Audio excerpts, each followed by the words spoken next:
Hello students, welcome to F online classes. Students, आज हम हिंदी की कक्षा 7 की पुस्तक वसंत में से पाठ 11 रहीम के दोहे पढ़ेंगे। ठीक है, जैसे कि हमने इससे पहले भी आपको दोहों के बारे में बताया गया है और अब भी हम इस चैप्टर को जो पढ़ने जा रहे हैं इसमें रहीम जी जो हैं, रहीम दास जी, उनके दोहों के बारे में पढ़ा जाएगा। फर्स्ट हमारा क्या है?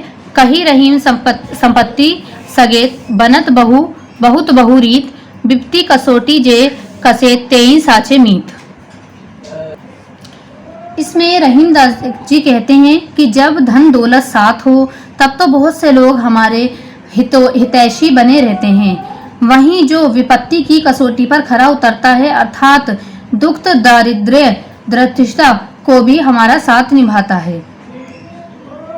यानी कि इसमें रहीम जी ने ये कहा है कि जब हमारे पास धन दौलत होती है तब तो सब हमारे साथ देते हैं, लेकिन जब हमारे पास धन दौलत नहीं होती, हमारे पास कुछ नहीं होता, तो उस टाइम पर हमारे साथ कोई नहीं रहता, हमारा साथ कोई नहीं होता। लेकिन जब धन दौलत होती है तो उस टाइम पर हमारे सब हितैषी बने रहते हैं। ठीक है। जाल परे जल जात बही तजी मीनन को मोह रहीमन मछली नीर को तऊ ना छणंती छोह। रहीम दास जी इसमें कहते हैं कि जल में मछली में फंसते ही पानी उसका साथ छोड़ देता है, मुंह छोड़कर बह जाता है, यानी कि साथ छोड़कर उसको बह जाता है, लेकिन फिर भी पानी के प्रति अपने प्रेम को मछली त्याग नहीं पाती और यही प्रेम उसका प्राण ले लेता है। ठीक है। तरुवर फल नहीं खाते है सरवर पियत न पान कही रहीम पर काज हित संपत्ति सची सुजान। इसमें कबीरदास जी इसमें रहीम जी कहते हैं कि वृक्ष अभी अपने फल नहीं खाते, वृक्ष कभी अपने फल नहीं खाते हैं और ना ही सरोवर अर्थात तालाब अपने द्वारा संचित जल को पीता है। सज्जन और विद्वान लोग धन का संग्रह अपने लिए नहीं वरन दूसरों की भलाई के लिए करते हैं। थोथे बादर कुआर के ज्यो रहीम गहरात धनी पुरुष निर्धन भय करे पाछली बात। इसमें रहीम दास जी कहते हैं कि आखिरी माह में आकाश में छाने वाले बादलों की गरज खोखली होती है।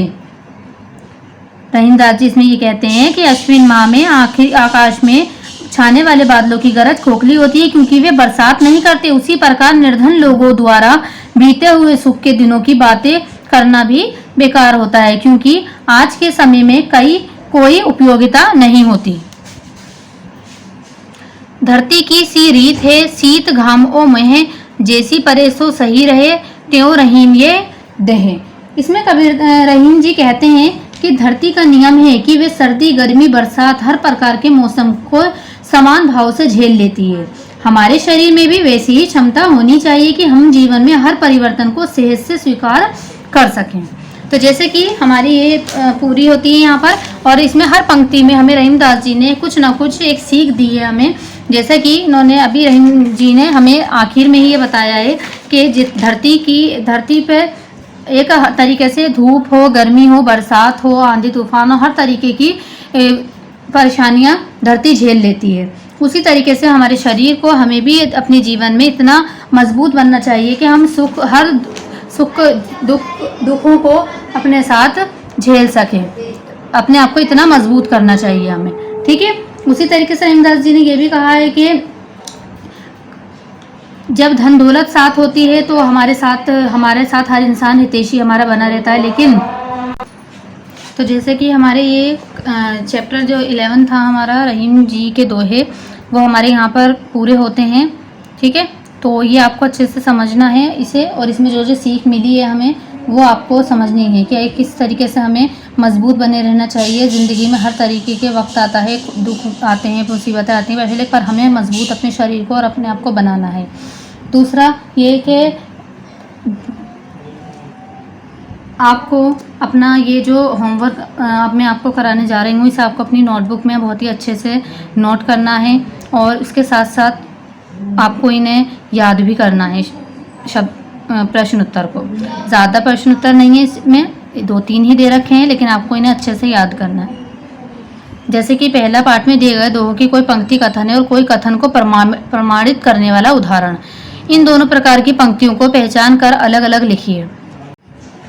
तो इसका पहला प्रश्न जो है उसका उत्तर है कथन वाले दोहे हमारे हैं। कही रहीन संपत्ति बनत बहु बहुरति, विपत्ति कसोटी जे कसे तेई साँचे मीत। इसमें का इस कथन में बताया गया है कि संपत्ति होने पर तो सब साथ होते हैं, लेकिन कठिन समय में जो साथ रहे वही सच्चा मित्र होता है। ठीक है। दूसरा कथन को प्रमाणित करने वाले दोहे, थोते बादर क्वार वकेजेओ रहीम घेरात, धनी पुरुष निर्धन भय परे पाछली बात। गरीब लोग जो पहले अमीर थे वो अपनी पुरानी बातें लोगों को बताकर गर्व करते हैं। ठीक है। तो ये हमारे कथन वाले दोहे थे और ये हमारे कथन को प्रमाणित करने वाले दोहे। ये पहले प्रश्न का उत्तर है। प्रश्न 2 हमारा है, उसका उत्तर है क्वार के महीने में बादल केवल गरजते हैं, उनके बरसने की संभावना बहुत कम होती है। सावन के बादल ही ज्यादातर बरसते हैं। इसी प्रकार जो निर्धन व्यक्ति पहले अमीर थे वे केवल अपने पुराने समय की कल्पना करके लोगों को प्रभावित ही कर सकते हैं। ठीक है। प्रश्न 3 है हमारा। प्रश्न 3 जो है वो हमारा ये वाला है भाषा की बात में से। ठीक है। निम्नलिखित शब्दों के प्रचलित हिंदी रूप लिखिए, जैसे परे, पड़े, रे, रे। ठीक है। तो इसका जो उत्तर है विपत्ति यानी कि विपत्ति, बादर यानी बादल, मछली यानी मछली, शीत यानी शीत। ठीक है। तो ये हमारे इसका उत्तर है प्रश्न 3 का भाषा की बात में से। भाषा की बात में से ही प्रश्न 2 नीचे दिए गए उदाहरण पढ़कर उसमें क्या करना है हमें, बनत बहु रीत जाल को परी जाल बही, यानी उसके बारे में बताना है। जैसे कि इसका उत्तर है हमारा संपत्ति, संचही सुजान, मुद्रित महीपीत मंदिर आए, सरुचि सुबास सरस अनुरागा, तरनी तनुजा तर तमाल तरुवर बहु छाए। ठीक है। 4 प्रश्न थे जो कि हमारे आपको इस 11वें चैप्टर में से 11 चैप्टर से आपको ये 4 प्रश्न उत्तर हैं जो आपको अपनी कॉपी में नोट करने हैं। तो ये हमारा 11वां चैप्टर यहाँ पे कंप्लीट होता है प्रश्न उत्तर और इसकी पूरी चैप्टर के साथ। ठीक है। ये आपको अपनी कॉपी में नोट करना है, उसके साथ साथ आपको इसको समझना है और इसको याद भी, 2 प्रश्न है इन्हें इनके दोहों के साथ याद भी करना है। ठीक है। तो ये काम अपना नोटबुक में नोट करिएगा। Thank you.